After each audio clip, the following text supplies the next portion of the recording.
everyone. It's Cass from that hashtag show. Today, I'm joined by Michael Ellenberg. Michael, how are you? I'm great, Cass. Thank you, and pleasure to meet you.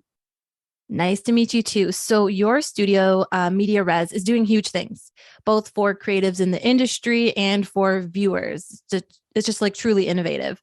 Thank So you. what was it about this story that made you be like, okay, I got to get my hands on this? Um, Boots, Riley. I was fortunate to be at Sundance when Sorry to Bother You debuted, and it blew me away. I'd never seen anything remotely like it. No one else had either, right? It's completely original. And it's the most exciting experience you can have doing my job, which is the discovery of a new voice, an original voice. And even though it was a first film, you knew it was a mature voice. Like he knew what he wanted to say, he knew how to say it. So first and foremost, it was Boots. I chased the hell out of him and felt he could do something incredible in a series platform. And so chased a lot. Eventually, Boots said, fine, yes. And the first idea he pitched was, let's do a show about 13-foot tall African-American man who leaves his house basically on his 19th birthday. And I said, yes. And the idea was so resonant. It was both because it's fantastical, but it's deeply personal, right? Boots is a grown man. It's very much about who he was as when he was growing up. There's deep specific resonance if you're African American, right? And specifically if you're African American man, right? Which is, what does it mean to be 13-foot tall? It means people are both in awe of you, look up to you, and they look down at you, right? And they're afraid of you, right? And so figuring out how to navigate the world, it's a pretty profound metaphor for that experience. But it's also a universal idea, right? We all feel uncomfortable as we enter adulthood and try and figure out and navigate our way in the world. So there's something kind of incredibly personal and specific and also universal. And you're always looking for ideas like that.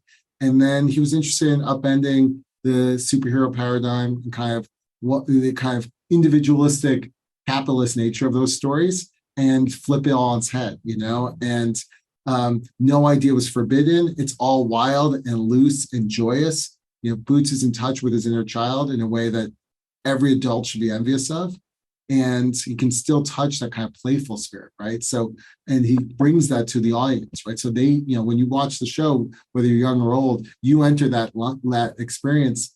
And so the opportunity to tackle these kind of giant ideas inside the most joyous, loving, wild, raucous ride, you don't come across every day, Cass. And so to me, it was undeniable from the beginning.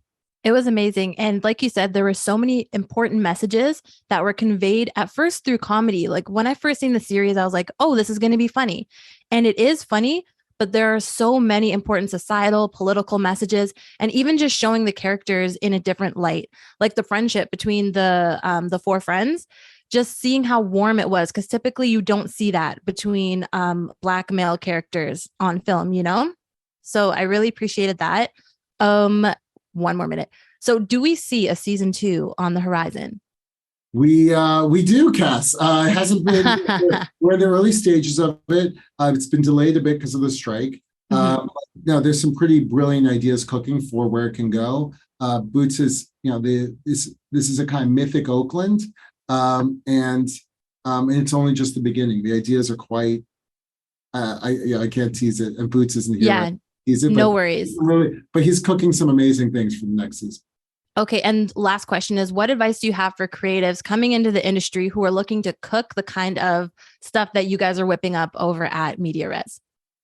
Think big, like it's, I think this show it's unique. The aesthetic and the tone is unique to Boots, but what's relevant for everything we're about, which is it's incredibly specific, right? It's unapologetically, it's like this street in Oakland, this one street, this one person. It's unapologetically that specific, but the ideas and concerns are broad and universal, right? So it's the relationship between the two that gets me excited. I think it gets audiences excited, and it's a way to tell.